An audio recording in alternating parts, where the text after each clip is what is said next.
अल्हम्दुलिल्लाहि वकफ़ा वस्सलातु वस्सलामु अला सय्यिदिर रुसुलि व ख़ातमिल अंबिया अम्मा बअदु फ़अऊज़ु बिल्लाहि मिनश शैतानिर रजीम बिस्मिल्लाहिर रहमानिर रहीम क़ाल अल्लाहु तबारक व तआला फ़िल क़ुरआनिल मजीद वल फ़ुरक़ानिल हमीद क़ालू उद्उ लना रब्बक युबय्यिन लना मा ही क़ाल इन्नहु यक़ूलु इन्नहा बक़रतुन ला फ़ारिज़ुन वला बिक्र अवानुम बैन ज़ालिक फ़फ़अलू मा तुअमरून। सदक़ल्लाहुल अज़ीम व सदक़ रसूलुहुन नबियुल करीम व नहनु अला ज़ालिका लमिनश शाहिदीन वश्शाकिरीन वल्हम्दुलिल्लाहि रब्बिल आलमीन। क़ाबिल तकरीम मुअज़्ज़ज़ व मुकर्रम सामीन, सूरतुल बक़रा आयत नंबर 68 आप लोगों के सामने तिलावत की।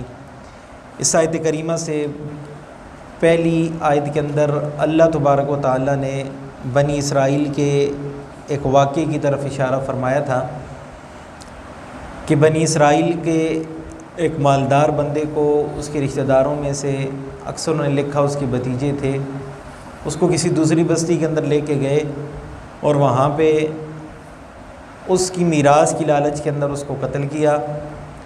और कत्ल करने के बाद जो कातिल थे उन्होंने इसके कत्ल का इल्ज़ाम दूसरी बस्ती वालों के ऊपर डाल दिया।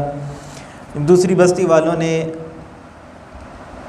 जो इनके ऊपर इल्ज़ाम लगा था उसको रद्द किया।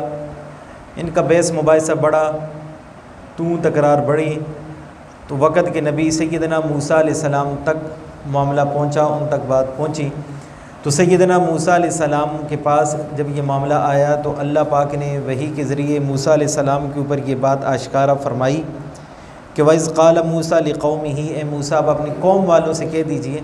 तो मूसा अलैहिस्सलाम ने कौम वालों से कहा इन्नल्लाह यअमुरुकुम अन तज़बहू बकरा, कि बेशक अल्लाह तबारक व तआला तुम्हें हुक्म करता है कि एक गाय को ज़बह करो।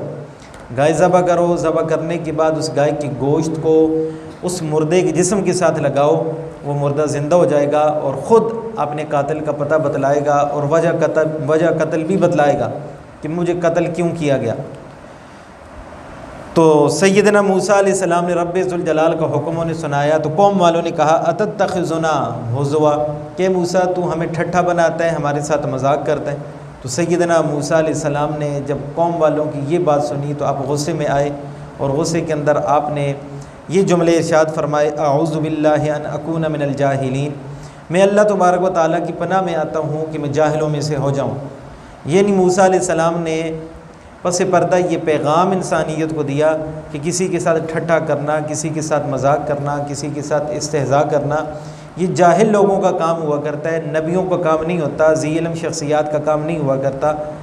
तो मैं ठट्ठा करने वाला हूँ, गोया मुझे आप जाहिलों में शुमार करना चाहते हो।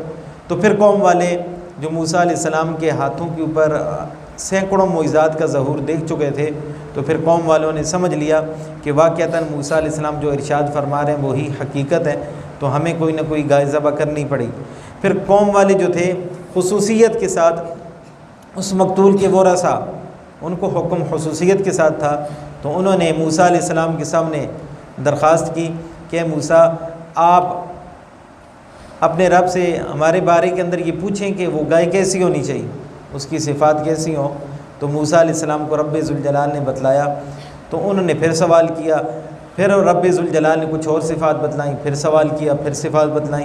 तो उन्हीं बातों को अल्लाह पाक अगली आयत के अंदर बयान फरमा रहे हैं।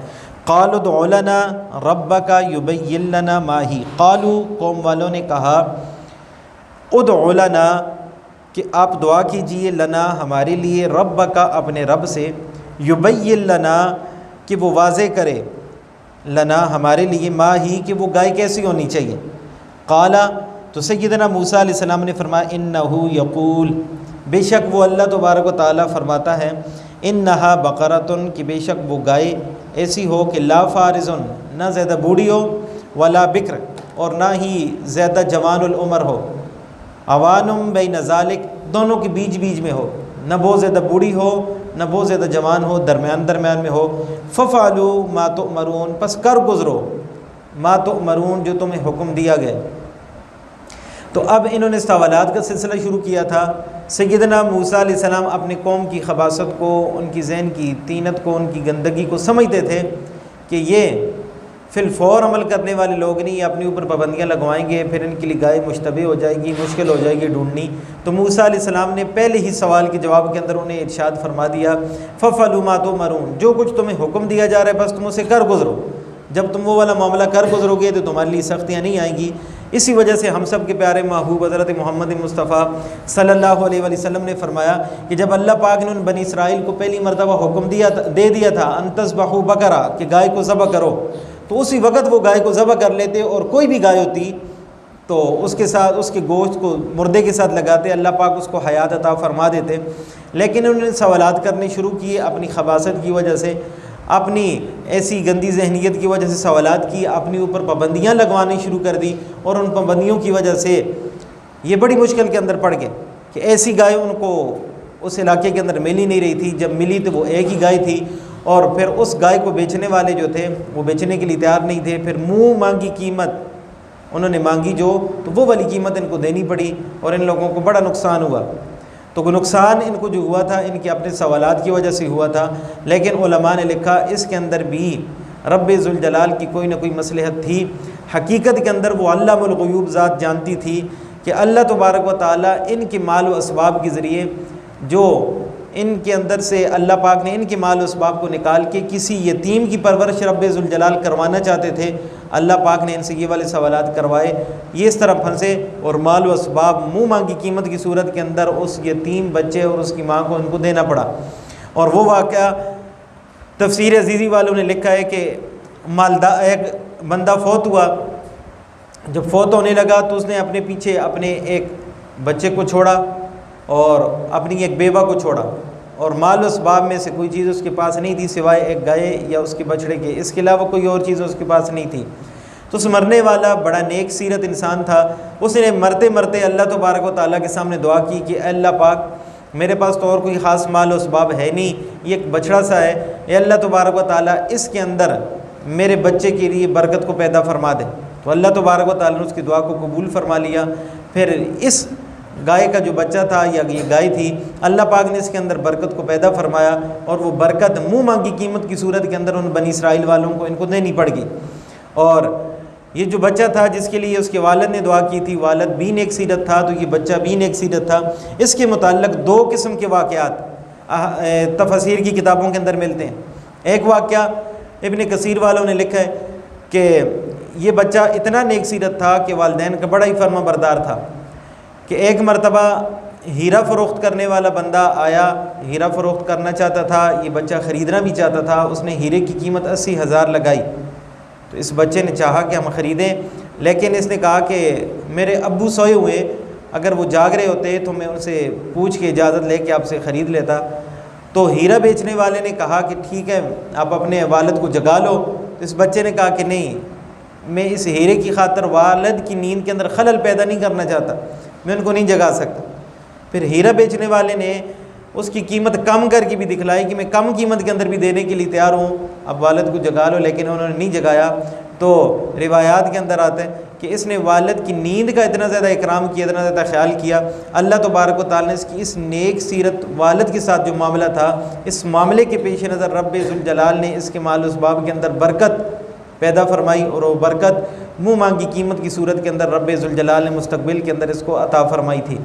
और दूसरा वाक़या तफसीर अज़ीज़ी वालों ने लिखा कि एक मरतबा अल्लाह तबारक व तआला के हुक्म से कोई फ़रिश्ता इंसानी सूरत के अंदर इस बच्चे के पास आया और जो इनके घर के अंदर बछड़ा या गाय मौजूद थी उसकी कीमत मांगी, उसकी कीमत इसको बतलाई और कहा कि ये फ़रोख्त कर दें। उस वक़्त के 2 रुपये के हिसाब से जो थे उसने कीमत लगाई फ़रिश्ते ने। तो इस बच्चे ने कहा ठीक है मैं अपनी माँ से पूछ के आता हूँ। जब घर में गया तो माँ से पूछा तो माँ ने कहा कि नहीं, इतनी थोड़ी कीमत के अंदर मैं देने के लिए तैयार नहीं। फिर वो बच्चा आया, उसने आके उस इंसान को जो हकीकत में फ़रिश्ता था उसको आके बतलाया कि मेरी माँ इतनी कीमत के अंदर देने के लिए तैयार नहीं। तो फिर फ़रिश्ते ने कीमत बढ़ा दी फिर इसने कहा मैं माँ से पूछ के आता हूँ। फिर गया पूछने के लिए, फिर माँ ने देने से इनकार किया। फिर वापस आया, फिर फरिश्ते ने कीमत को बढ़ाया। कई मरतबा वालदा के पास जाता रहा, वालदा इनकार करती रही, फिर आता, फिर कीमत बढ़ती, फिर चला जाता। ना इसने वालदा के सामने चूँ चरां किया कि मैं बार बार आ रहा हूँ, आप क्यों नहीं दे रही।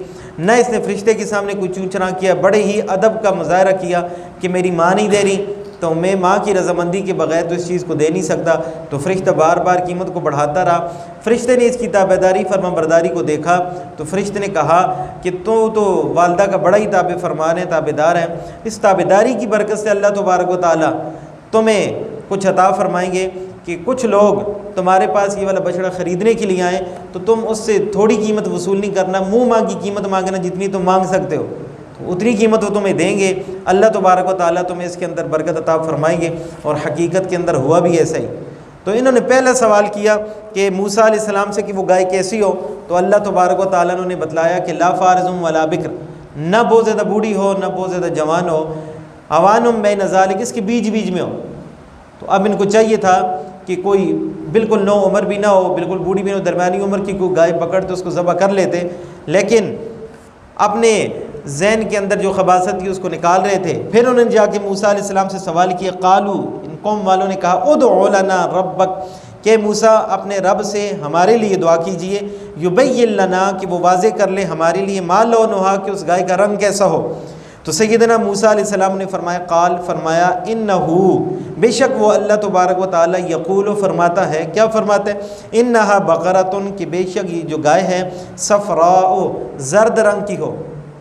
सफ़रा ज़र्द रंग को कहा जाता है। फरमाया सफ़राओ, वो ज़र्द रंग की हो, फ़ाक़िउल लौनुहा, और ये ज़र्द रंग है वो भी बड़ा पुख्ता हो, गहरा हो, गहरे ज़र्द रंग की हो, और रंग गहरा हो और ज़र्द हो और ख़ूबसूरत बली भी महसूस होती हो। तसुर्रुन नाज़रीन, देखने वालों को वो बड़ी बली महसूस हो, अच्छी महसूस हो, ऐसी गाय होनी चाहिए। अब कोई भी दूसरी ज़र्द रंग की गाय ले लेते, उसको ज़बह कर लेते, उनकी कुर्बानी कबूल हो जाती, मुर्दा ज़िंदा हो जाता। लेकिन फिर इन्होंने अपनी उसी तीनत की वजह से, अपनी जहनीत की वजह से फिर मूसा अलैहिस्सलाम के ऊपर सवाल किया, और सवाल करके कहने लगे कि ज़र्द रंग की गाय तो बहुत सारी हैं, हमारे लिए ये गाय मुश्तबे होगी। अपने रब से कहो कि वो हमारे लिए कोई वाज़ेह निशानी बतला दे, तो उस निशानी की वजह से हम उस गाय को पालें और हम शायद हम हिदायत तक पहुँच जाएँ। उन्होंने फिर सवाल किया, कालू, कहने लगे, उदउ लना रब्बक, के मूसा दुआ कीजिए लना, हमारे लिए, रब्बका, अपने रब से, युबय्यिन लना, वाज़े करे हमारे लिए, मा हिया, कि वो गाय कैसी हो, इन्नल बकरा, बेशक जो गाय है, तशाबहा अलैना, मुश्तबे हो गई है, अलैना, हमारे ऊपर, कि हमें वो वाली गाय मिल नहीं रही है, हमारे ऊपर मुश्तबे हो गई है, इसलिए अपने रब से कहें हमारे लिए कोई बात वाज़े फरमा दें। व इन्ना इंशाअल्लाहु लमुहतदून, और बेशक हम इंशाअल्लाह, अगर अल्लाह पाक ने चाहा, लमुहतदून, ज़रूर हिदायत पा लेंगे, यानी ज़रूर मकसूद तक पहुँच जाएंगे। तो जब तीसरी मरतबा उन्होंने रब्बे ज़ुल जलाल से गाय की सिफ़ात का मुतालबा किया, तो इसके अंदर इन्होंने साथ इंशाअल्लाह लमुहतदून भी फरमा दिया कि अगर अल्लाह ने चाहा तो हम ज़रूर हिदायत तक पहुँच जाएंगे, यानी मतलूब को हम लोग पा लेंगे। तो जब इन्होंने इंशाअल्लाह कहा तो इस इंशाअल्लाह की बरकत से अल्लाह तबारक व तआला ने उनके ऊपर फिर ऐसी बात इरशाद फरमाई जिसके बाद वो मानने के लिए, उस काम को करने के लिए तैयार हो गए। इसलिए कुरान करीम के अंदर रब्बे ज़ुल जलाल इस उम्मत मुहम्मदिया को यही दर्स दे रहे कि कोई भी काम है वो इंसान की सकत के अंदर हो या ना हो, अगर इंसान उसके करने का फ़ैसला कर ले, तो करने का जब फ़ैसला करे तो उसको अल्लाह की मशीयत के साथ मुअल्लक़ कर दे। अगर मेरे रब ने चाहा तो मैं ये वाला काम कर दूँगा। जिस तरह सैयदना इब्राहीम खलीलुल्लाह ख्वाब देखते हैं, बेटे के सामने ख्वाब का ज़िक्र फरमाते हैं, इन्नी अराफिल मनाम अन्नी असबाहु का फ़ंज़ुर माज़ा तरा, मैंने ख्वाब के अंदर देखा कि तुझे ज़बह कर रहा हूँ, फ़ंज़ुर माज़ा तरा, तू क्या कहते इस मामले के अंदर। तो सैयदना इस्माइल ज़बीहुल्लाह ने वालिद की ख्वाब को सुना, समझ गए ये रब्बे ज़ुल जलाल का हुक्म है। तो आपने इरशाद फरमाया कि या अबद मा तुअमर सतजिदुनी इंशाअल्लाहु मिनस साबिरीन, कि अब्बा जान जो आपको हुक्म हुआ आप उसको कर गुजरिए, इंशाअल्लाह आप ज़रूर हमें सब्र करने वालों में से पाएंगे। तो ये नहीं, सैयदना इस्माइल ज़बीहुल्लाह ने अपने सब्र को रब्बे ज़ुल जलाल की मशीयत के साथ मुअल्लक़ किया। रब चाहेंगे तो मैं सब्र करूँगा, रब नहीं चाहेंगे तो मैं सब्र नहीं कर सकता। तो उम्मत को ये दर्स दिया कि इस तरह का मामला हर उम्मती को करना चाहिए कि अपने मामले को अल्लाह की मशीयत, अल्लाह की मर्ज़ी के साथ मुअल्लक़ कर दे। नबी अलैहिस्सलातु वस्सलाम को भी अल्लाह पाक ने ये वाज़ेह हुक्म दिया, वला तक़ूलन्न लिशैइन इन्नी फ़ाइलुन ज़ालिका गदा, कि आप किसी भी मामले के अंदर ये ना फरमाया करें, वला तक़ूलन्न लिशैइन, किसी भी मामले के अंदर कि इन्नी गदा, इस काम को मैं कल करूँगा, यूँ कभी भी ना कहा करें, बल्कि इंशाअल्लाह हो, बल्कि ये फरमाया करें कि अगर अल्लाह ने चाहा तो ये वाला काम मैं कल करूँगा। तो अल्लाह तबारक व तआला की मशीयत के साथ मामलात को मुअल्लक़ कर देना, ये दर्स रब्बे ज़ुल जलाल भी हम लोगों को देते हैं और उम्मत मुहम्मदिया को यही तरीक़ाकार इख्तियार करना चाहिए। अपने ऊपर कोई ये निसार नहीं होना चाहिए कि मेरे अंदर ये सकत, मेरे अंदर ये ताकत मौजूद है, मैं अपने ज़ोर पे ये काम कर लूँगा। कोई बंदा नहीं कर सकता जब तक रब्बे ज़ुल जलाल की मशीयत और मर्ज़ी ना हो। तो इन्होंने भी इस वक्त अल्लाह की मशीयत के साथ अपने मामले को जब मुअल्लक़ किया, तो इस मशीयत के साथ मुअल्लक़ करने की बरकत से अल्लाह पाक ने उनके मामले को हल की तरफ लेके चले गए। और अल्लाह तबारक व तआला ने फरमाया, मूसा अलैहिस्सलाम ने फरमाया, क़ाल मूसा अलैहिस्सलाम ने फरमाया, इन्नहु यक़ूल, बेशक वो अल्लाह तबारक व तआला फरमाते हैं, इन्नहा बकरतुन, बेशक वो वाली गाय हो, ला ज़लूलुन, ऐसी गाय जो ताबे न की गई हो। ताबे किस मामले में? तुसीरुल अर्द, ज़मीन जोतने के अंदर, ज़मीन के अंदर हल चलाने के अंदर वो ताबे न की गई हो, यानी उसको हल चलाने का तरीका सिखा के फिर उससे हल न चलवाई गई हो, ऐसी गाय होनी चाहिए। फिर अल्लाह पाक ने दूसरी सिफत उसकी बयान की, वला तस्किल हर्स, और उसने खेती को पानी भी न पिलाया हो। तो पहले अदवार के अंदर यूँ हुआ करता था कि कुएँ के पास उस बैल को बांध दिया जाता था लकड़ी के साथ, वो घूमता था, पानी बाहर निकलता था, खेतों को सैराब किया जाता था। तो बैल को बांधा जाए या गाय को बांधा जाए या ऊँटों को भी बांधा जाता था, वो खेती को सैराब करने के लिए वो घूमते थे, पानी निकलता था, यूँ मामलात उनके चलते थे। तो अल्लाह तबारक व तआला ने फरमाया, वला तस्किल हर्स, वो ऐसी गाय भी ना हो जो खेतियों को सैराब करने वाली हो, यानी मुशक्क़त वाला काम उससे ना लिया गया हो। मुसल्लमतुन, सालिम हो, मुकम्मल हो, उसके अंदर कोई ऐब ना हो। ला शियतन फ़ीहे, कोई दाग उसके अंदर नहीं होना चाहिए, बेऐब हो, कामिल और मुकम्मल हो, और उसके अंदर ये सख्ती वाले मामलात भी उससे न लिए गए हों। ज़र्द रंग की भी हो, ज़्यादा बूढ़ी भी ना हो, ज़्यादा जवान भी ना हो, दरमियानी उम्र की हो। जब सारी की सारी सिफ़ात अल्लाह तबारक व तआला उनके सामने रख दी तो कालू, फिर उन कौम वालों ने कहा, आल आना जिता, अब तू लेके आया है मूसा बिल हक़ के, किसी हक़ बात को, किसी वाज़े बात को। अब ये वाली कौम इतनी बदबख्ती कि वक़्त के नबी को कह रही है कि पहले भी मूसा अलैहिस्सलाम के पास अल्लाह का हुक्म हक़ ही सुना रहे थे बार बार, लेकिन इनकी अपनी ज़हनी खबासत की वजह से उन्हें वो वाज़ेह चीज़ नज़र नहीं आ रही थी, तो बार बार वाज़ेह चीज़ का मुतालबा कर रहे थे। अब ख़ुद ही दलदल के अंदर फंस गए, लेकिन इसके बावजूद मूसा अलैहिस्सलाम को कह रहे हैं कि आल आन जिता बिल हक़, मूसा अब तू हमारे पास कोई हक़ या वाज़ेह चीज़ लेके आए। तो मूसा अलैहिस्सलाम को अपनी खबासत की वजह से कह रहे थे कि अब तू लेके, हालांकि हर मरतबा मूसा अलैहिस्सलाम हक़ बात की उनके पास लेके आया करते थे। तो फिर अल्लाह पाक फरमाते हैं, फ़ज़बहूहा, बस फिर उन्होंने उस गाय को ज़बह किया, ज़बह कर दिया। लेकिन गाय को ढूंढने के जो दुश्वारी आई वो तो यहाँ पे तफसील के साथ अल्लाह ने बयान नहीं की, वह हदीस के अंदर मौजूद है, मैं बताता हूँ। फ़ज़बहूहा, बस उन्होंने उस गाय को ज़बह किया। और अल्लाह पाक फरमा रहे हैं, वमा कादू, और नहीं था, वो करीब नहीं थे इस मामले के कि यफ़अलून, वो गाय को ज़बह कर देते। यानी उनकी खसलत, उनकी आदत, उनकी फितरत, उनकी तीनत ऐसी थी कि लगता नहीं था कि वो गाय को ज़बह कर देते, लेकिन फिर भी इंशाअल्लाह की बरकत से उन्होंने गाय को ज़बह कर दिया। तो अल्लाह तबारक व तआला ने फ़ज़बहूहा फरमाया, उन्होंने गाय को ज़बह कर दिया। तो गाय इस वक्त इनके ऊपर मुश्तबह हो गई थी। फिर गाय जब इनको मिली तो वो गाय उसी बेवा औरत के पास थी जिसका यतीम बच्चा भी उसके पास पल रहा था, उसी के ऊपर उनका इन्हिसार था। जब उससे ख़रीदने के लिए गए तो उन्होंने देने से इनकार किया। फिर मूसा अलैहिस्सलाम के पास आए, कहने लगे कि हमें बेईनी उन्हीं सिफ़ात वाली गाय तो मिल गई है, लेकिन वो फ़लाँ औरत के पास है, बेवा के पास, वो देने के लिए तैयार नहीं, आप जाएँ। तो सैयदना मूसा अलैहिस्सलाम उनके साथ गए। तो उस बेवा औरत ने, उस यतीम बच्चे ने सैयदना मूसा अलैहिस्सलाम से कहा कि देखो ये हमारी मलकियत है, हम इसको ना बेचना चाहें तो कोई ज़बरदस्ती बिचवा सकते हैं। मूसा अलैहिस्सलाम ने फरमाया नहीं। तो उन्होंने कहा ये अगर हमारी अपनी ज़ाती चीज़ है, अगर कोई ज़ोर के साथ हमसे लेना चाहे तो हम मुँह मांगी कीमत इससे मांगें तो ये हमें हक़ हासिल है या नहीं है। तो मूसा अलैहिस्सलाम ने फरमाया आपका हक़ है, जितनी आप कीमत मांगें। तो उन्होंने कहा कि इस गाय के वज़न के बराबर हमें सोना दें तो तब हम देने के लिए तैयार हैं, इसके चमड़े के अंदर सोना बंद करके हमें वापस कर दें तो हम देने के लिए तैयार हैं। तो कौम वाले मजबूर थे, तो उन्होंने फिर इस बात के ऊपर रज़ामंदी का इजहार किया और अल्लाह के हुक्म से उन्होंने उस गाय को ज़बह किया।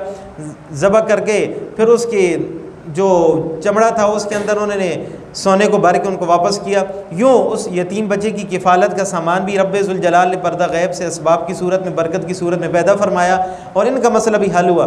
फिर इन्होंने गाय को ज़बह किया। ज़बह करने के बाद उस गाय के जिस्म के हिस्से को उस मुर्दे के साथ लगाया। मुर्दा उठ के ज़िंदा हुआ और ज़िंदा होने के बाद उसने कहा कि मेरे भतीजों ने मुझे कत्ल किया और वजह कत्ल भी बतला दी कि मेरी विरासत के ऊपर, मेरे माल के ऊपर कब्ज़े के लिए इन्होंने ये मामला किया था, या मेरी बेटी उसके साथ शादी की गरज से इन्होंने ऐसा मामला किए। तो वजह भी उसने बतला दी और कातिल का पता भी उसने बतला दिया। अब रह गई बात कि उन्होंने जिस्म का कौन सा हिस्सा उस मैयत के साथ लगाया था। कुछ रिवायात से पता चलता है कि वो उस गाय की दुम थी उसको लगाया, और कुछ से ये कोई मुफस्सरीन इकराम फरमाते हैं कि नहीं, उसके कल्ब को, उसके दिल को लगाया था। कुछ कहते हैं नहीं, उसकी ज़ुबान को लगाया था। अलगर्ज़ जिस्म का जौन सा भी ऐसा लगाया हो वो ख़ास उस वक़्त सैयदना मूसा अलैहिस्सलाम के हाथ के ऊपर उस मोइज़े का ज़हूर था। इसका मतलब हरगिज़ ये नहीं कि उस जिस्म के हिस्से का हमें पता चल जाए तो हम उस हिस्से को अब मुर्दों के साथ लगाएं तो वो ज़िंदा होना शुरू हो जाए, ऐसा नहीं है। वो खुसूसियत के साथ उस वक़्त का मूसा अलैहिस्सलाम के हाथ के ऊपर उस मोइज़े का ज़हूर था। अल्लाह तबारक व तआला ने उस वक़्त मुर्दे को ज़िंदा फरमा दिया था, लेकिन अब ऐसा मुमकिन नहीं। देखिए मूसा अलैहिस्सलाम ने एक वक़्त के अंदर लाठी मारी थी और पत्थर में से चश्मे 12 जारी हो गए थे। अब लाठियाँ भी सैकड़ों मौजूद हैं, पत्थर भी मौजूद हैं। हम पत्थरों के ऊपर लाठियाँ मारते रहें, वो चश्मे तो जारी नहीं होते। तो वक़्त के नबी के हाथ के ऊपर उस मोइज़े का ज़हूर था। बेईनी इसी तरह ये भी मोइज़े का ज़हूर था। ये नहीं कि हम आज वो चेक करना शुरू कर दें जिस्म के हिस्सों को लगा के कि शायद इस हिस्से के साथ ज़िंदा हो जाए, ऐसी कोई बात नहीं। उस वक़्त ख़ास मोइज़ा था, रब्बे ज़ुल जलाल ने उनको ज़िंदा फरमा दिया। अलगर्ज़ सारी की सारी बात कहने से मकसूद कि अल्लाह पाक ने इन 3 आयात के अंदर बार बार क़ालू उदउ लना रब्बका युबय्यिन लना उन बनी इसराइल वालों की इस बात को जो इसरार के साथ कह रहे थे कि अपने रब से मांगें, हमारे लिए इस बात को वाज़े करे, और वो ख़ुद अपने लिए सख्तियों को ला रहे थे, दलदल के अंदर फंस रहे थे। अल्लाह पाक इस उम्मत को एक दर्स दे रहे कि अगर वो पहली मरतबा जब उनको हुक्म हो गया था अंतज़बहू बकरा, गाय को ज़बह कर दो, तो वो गाय कोई भी ज़बह कर लेते तो उसके साथ मुर्दे को अल्लाह पाक ज़िंदा फरमा देते। लेकिन उन्होंने सवालात करने शुरू किए, अपने लिए ख़ुद ही सख्तियाँ लानी शुरू कर दी। सवाल किए, फिर उनको बूढ़े जवान का इल्म हुआ, फिर उन्होंने सवाल किया, उनको रंगत का इल्म हुआ, फिर उन्होंने सवाल किया तो उनके ऊपर और सख्तियाँ आयद हुई कि वो ऐसी गाय हो कि हल भी न जोतती हो, पानी के साथ उन्होंने खेती को सैराब भी न किया हो, उसके अंदर ऐसी ऐसी सिफ़ात मौजूद हो। तो सिफ़ात वाली गाय फिर ढूंढनी उनके लिए मुश्किल हो गई। फिर उनको मुँह मांगी कीमत भी देनी पड़ी, ख़ुद मुश्किलात उन्होंने अपने लिए ख़रीदी थी। बेईनी ही यही मामला उस वक़्त तो वक़्त का नबी था, वो सवाल अल्लाह से कर रहा था, वही का सिलसिला जारी था, सख्तियाँ उनके ऊपर आयद हो रही थी। आज वक़्त के नबी तो हमारे अंदर मौजूद नहीं, लेकिन हमारी अपनी आदात व अतवार ऐसी हैं जो जिन आदात व अतवार की वजह से, जिस मुआशरे की फरसूदा रसूमात की वजह से हमने अपनी खुशियों के अंदर भी अपने लिए मुसीबतों को खड़ा कर दिया और गमों के अंदर भी अपने लिए मुसीबतों को खड़ा कर दिया। आज हम और हमारा फरसूदा मुआशरा हमें इस बात के ऊपर मजबूर न करता कि हम अपनी शादियों के अंदर इन जहेज़ जैसी लानतों को और फरसूदा मामलात को, फरसूदा रसूमात को जो हम अपनी शादियों के अंदर, खुशियों के अंदर लागू कर रहे हैं, ये शरीयत मुताहरा ने तो ऐसा कोई भी हुक्म नहीं दिया। नबी अलैहिस्सलातु वस्सलाम की 11 शादियों के अंदर बिल्कुल सीधे साधे से मामलात हैं। वलीमे की सुन्नत है, वो सीधे साधे से मामलात। अगर वलीमा खिलाने की सुन्नत है तो ऊँट जैसी चीज़ भी ज़बह करके खिलाना चाहो तो वो भी सुन्नत है, खिला सकते हो। खिलाने की सकत और ताकत ना हो तो फिर उस वक़्त के अंदर तुम सिर्फ़ और सिर्फ अछवारे लोगों के अंदर तकसीम कर दो, वो भी तुम्हारी तरफ से सुन्नत पूरी हो जाएगी। अगर इसकी भी सकत तुम्हारे अंदर नहीं तो माशरे के कुछ लोग जो मेहमान के तौर पे वो अपने घरों से खाना लेके आएँ, इसके साथ बैठ के उस खाने के अंदर शरीक हो जाएँ और उसके साथ बैठ के खा लें, ये भी वलीमे की एक सुन्नत तरीका है। ये भी शक्ल सूरत हमारे नबी अलैहिस्सलातु वस्सलाम ने हम लोगों को दी है। तो हमारी शरीयत ने बड़े आसान से तुरुक हम लोगों को बतलाएँ जिसके अंदर शादी करने वाला किसी किस्म की परेशानी का शिकार नहीं हो सकता। अल्लाह पाक ने उसको माल उसबाब दिया तो उस दर्जे का वलीमा करना चाहे उसकी भी उसको इजाज़त है। अगर माल उसबाब की कमी है तो कम दर्जे का करे, उसकी भी इजाज़त है। तो ये फरसूदा रसूमात, जहेज़ की लानत वगैरह, और जो शादी ब्याह के अंदर मुख्तलिफ डिशों की सूरत के अंदर खड़े होकर खाने खिलानों की सूरत के अंदर, वीडियो फिल्में बनाने की सूरत के अंदर, फरसूदा रसूमात की सूरत के अंदर हमने अपने लिए ऊपर पाबंदियाँ जो लागू कर दी हैं, फ़लाँ ने ऐसा किया तो मैं नहीं करूँगा तो मेरी नाक कट जाएगी। शरीयत मुताहरा के अंदर ये नाक कटने का कोई भी उसूल नहीं बतलाया गया। हमारे नबी अलैहिस्सलातु वस्सलाम जैसी शख्सियत कोई दुनिया के अंदर नहीं आ सकती, उन जैसी ऊंची नाक किसी और की हो ही नहीं सकती। जब उनकी नाक नहीं कट सकती और वो माशरे के अंदर आला से आला ही समझे जाते हैं, तो उनकी सुन्नत के ऊपर इस दौर के अंदर हम लोग चलें तो हमें माशरे के अंदर नाक कटने वाला तसव्वुर किया जाए, तसव्वुर करने वाले की सोच के अंदर तो फरसूदियत होगी, गंदगी होगी, लेकिन नबी की सुन्नत के अंदर कोई भी ऐसा मामला नहीं हो सकता। उसके अंदर बुलंदी बुलंदी है, उसके अंदर रिफत ही रिफत है। तो ये पाबंदियाँ हमने अपने माशरे के अंदर खुद अपने ऊपर लागू की, खुशियों के अंदर भी, गमों के अंदर भी, कभी जुमरातों की सूरत में, कभी तीजों की सूरत में, कभी चालीसों की सूरत में, कभी बरसियों की सूरत में, और मुख्तलिफ रसूमात कर रहे होते हैं। शरीयत मुताहरा ने हम लोगों से इनमें से किसी भी चीज़ का मुतालबा नहीं किया। ये सारी की सारी चीज़ें हमने अपने ऊपर खुद लागू की हैं। हमारे घर के अंदर मातम हो जाए, कोई फोदगी हो जाए तो परेशानी, मरने वाले के जाने के गम वो तो अलहदा होते ही होते हैं, उससे कई दर्जे बढ़ के मेहमानों को संभालने वाला और मामलात के बाद रसूमात करने वाली जो परेशानियाँ हम लोगों को लागू हो जाती हैं वो बहुत ज़्यादा होती हैं। तो ये सारी की सारी हमारे ऊपर जो परेशानियाँ ये हम लोगों की खुद आयद करता है। अल्लाह तबारक व तआला ने आयात से हमें समझने की तौफीक नसीब फरमाए। जो हमने खुद अपने ऊपर सख्तियाँ लागू की हैं, ये अल्लाह की तरफ से ज़रूरी हमारे ऊपर नहीं हुई। ये तो वही का सिलसिला उस वक्त था तो बनी इसराइल के ऊपर ज़रूरी हो गई, लेकिन हमारे ऊपर ज़रूरी नहीं। आज भी हम पहला कदम उठाएं, इन चीज़ों से अपने आप को बरी ज़िम्मा करके माशरे के अंदर सबूत खड़ा करने की कोशिश करें। बेशक मेरी तरफ एक उंगली नहीं, दो नहीं, 100 उंगलियां उठेंगी, लेकिन मैं नबी की सुन्नत को ज़िंदा करूँगा, लेकिन दिल के अंदर मुतमईन होऊंगा। उंगलियां उठाने वाले उंगलियां उठाएंगे, मेरे अमल को देख के दूसरा अमल करेगा, उसके ऊपर उंगलियां उठाने वालों की तादाद कम होगी, फिर तीसरा करेगा, फिर कम होगी। एक वक्त आएगा उंगली उठाने वाला कोई भी नहीं होगा। माशरे के अंदर इंशाअल्लाह नबी अलैहिस्सलातु वस्सलाम की सुन्नत की बहारें हम लोगों को नज़र आएंगी। तो पहला कदम उठाने की देर है। अल्लाह तबारक व तआला हम सबको ये कदम उठाने की तौफीक नसीब फरमाए। जो कुछ का आप हज़रात ने सुना, अल्लाह अमल की तौफीक।